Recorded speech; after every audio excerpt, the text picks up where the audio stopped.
Hey everyone, this is Max at MaxyTCG. Thanks for joining me in another video. So in this video, we're going over the new Tachyon support. I haven't read these yet, so it'll be a fresh take and see if these cards are good. These always work well with the Galaxy Eyes cards, so we already saw that there is a jump card released, so maybe we'll see if this kind of adds some missing pieces to the Galaxy Eyes deck. Because I think that has a lot of good pieces, but I think it's mostly missing starter plays to kind of get going. So we'll see if maybe that adds to it and maybe makes the deck a little more consistent.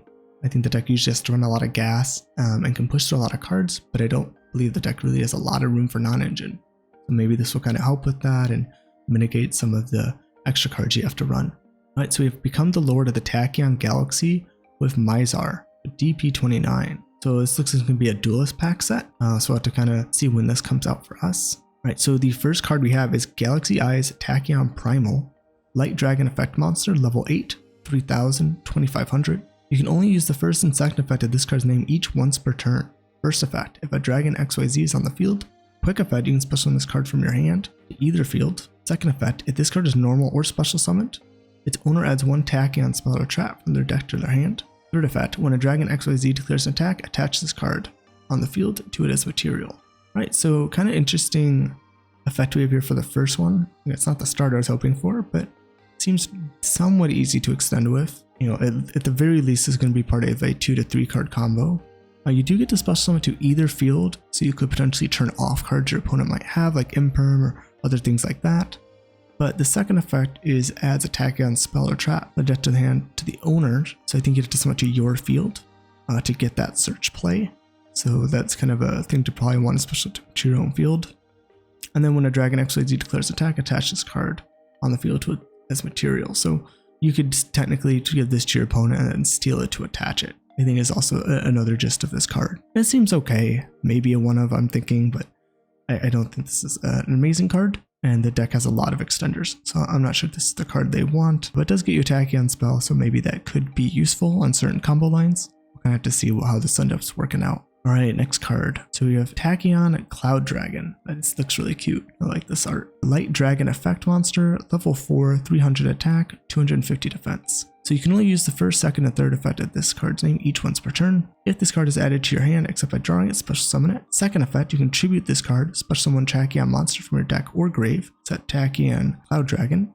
Third effect, if you special summon a dragon XYZ, you can target one of them, attach this card to it as material from the graveyard if there was there when the monster was special summoned, or hand even if not. This card seems really interesting. So it has a popular effect to kind of add to hand and special. It's something we're kind of seeing become more popular. We saw this with another Tempai Dragons card that came out this week as well. It seems to be kind of a new theme they're going with for kind of special summoning. It does have the effect you can tribute it to special an Tachyon monster from your deck or grave, so that could make it more of a one of.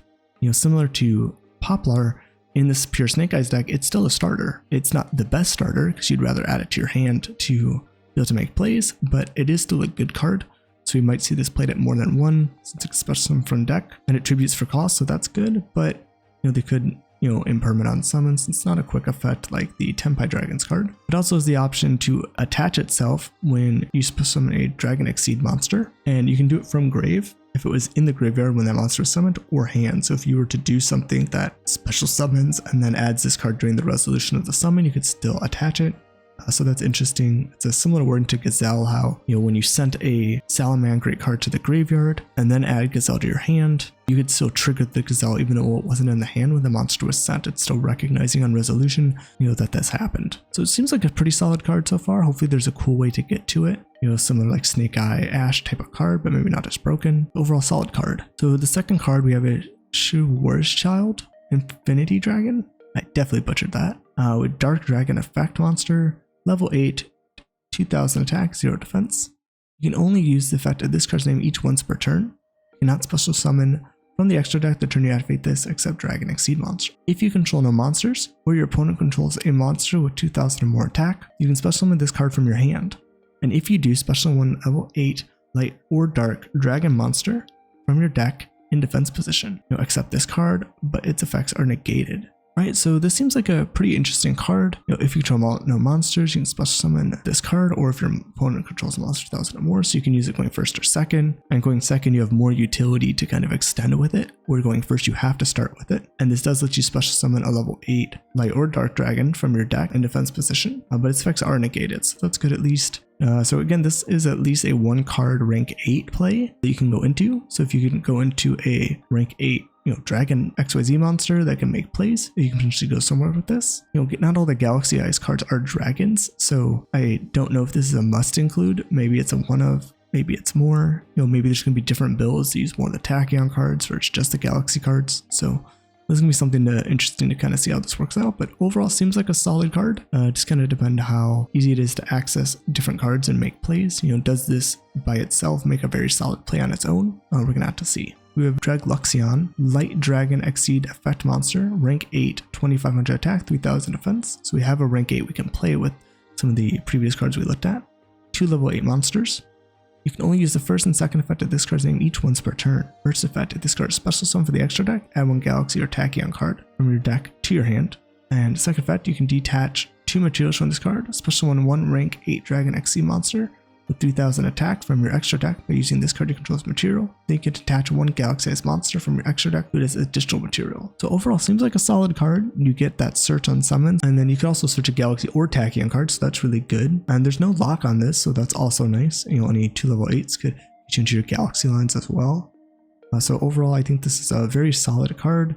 To detach to special summon a rank 8, to this and then attach another gives you another 2 detaches to work with. So we'll have to see if that's overly broken. It does sound like it could be scary depending on what you're summoning and what it does. I think most of the Galaxy, kind of rank 8 dragon exceed monsters, it doesn't have to be Galaxy that you're summoning, but most of the, deck probably focusing around those are generally better going second than like these auto win cards going first. So I don't think there's anything to worry about with this effect, but we're gonna have to kind of see what combos people come up with and kind of look to that card pool more to kind of see what we're working with. All right, so that should be all the monsters. We're moving on to the spell. We have Tachyon Spiral of Destruction, quick play spell. So always a very good sign, one of the best spells in the game. All right, so first effect, activate one of these effects, but you can only use each effect of this card's name each once per turn. If you control a Galaxy Eyes XYZ monster, destroy all face-up monsters your opponent controls, whose effects are negated. Target 1 Tachyon card in your graveyard, except Tachyon Spiral of Destruction, add to your hand.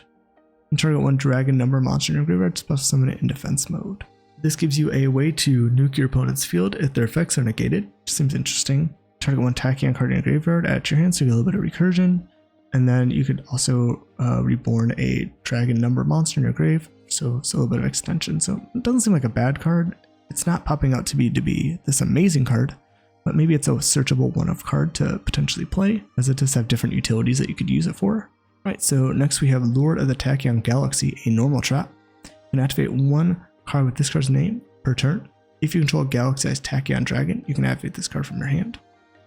During the battle phase, detach 1 material from your Galaxy-sized XYZ. If you control a number C monster, this card's activation and effect cannot be negated. Shuffle all monsters your opponent controls, normal or special summon this turn into the deck. So I think this would actually be a really solid card for the deck if it didn't have the battle phase restriction, and maybe it needs that restriction for what they're doing. They're giving you a way that you can actually activate from your hand, which I think is cool. An interesting option for trap cards. Now, it's not something you can inherently activate like an imperm that you can activate right away. So I think it's kind of the balancing mechanic of it. You have to commit to this card first to be able to use it. It's not necessarily something you want to see multiples of in hand, or something you might not even want to see. Maybe you want to search it. And that's also during the battle phase. I think that's the biggest blow to this. If you could use this during any phase, I think this would have made it a really good going first card. But the fact you gotta wait, it could be destroyed before you go to the battle phase, I think that makes this card difficult to use. This unfortunately won't probably get play because of that battle phase restriction too much, but I do think this is a very solid card if it just didn't have that battle phase restriction. Alright, and it also looks like the Galaxy Eyes Tachyon Dragon is receiving a new artwork as well. So that'll be cool. Old art pieces are always very fun. Right, and then we also have some confirmed reprints for the deck as well, which is nice. Alright, so overall, I think these cards are okay. I'm not sure if they really break the deck. They add some interesting aspects to the deck in ways that it could potentially play, but there are some locks and restrictions with the dragons. So I don't know how well these are really going to mash with the Galaxy Eyes deck. Be either one of extenders, maybe you play a kind of different version of the deck, focus more on the Tachyon cards than the, just Galaxy Photon cards. So we kind of got to see what people are going to do. I'm kind of thinking that maybe now that we have more Tachyon cards, that we might see more of a deck distinction between Galaxy and Tachyon versus Galaxy and Photon. So we got to kind of see how these cards mix together. We do have some interesting cards I'd like to see how they work and what the different combos could be. If there's any cool ideas that you have or things you noticed with these cards that I didn't touch on, I'd love to hear what you're thinking and what this deck could potentially do. If you're a big Galaxy Eyes player, if you have some input on how you think these cards affect the deck, I'd love to hear that as well. Alright everyone, I look forward to seeing you guys in the next video, and I'll see you there.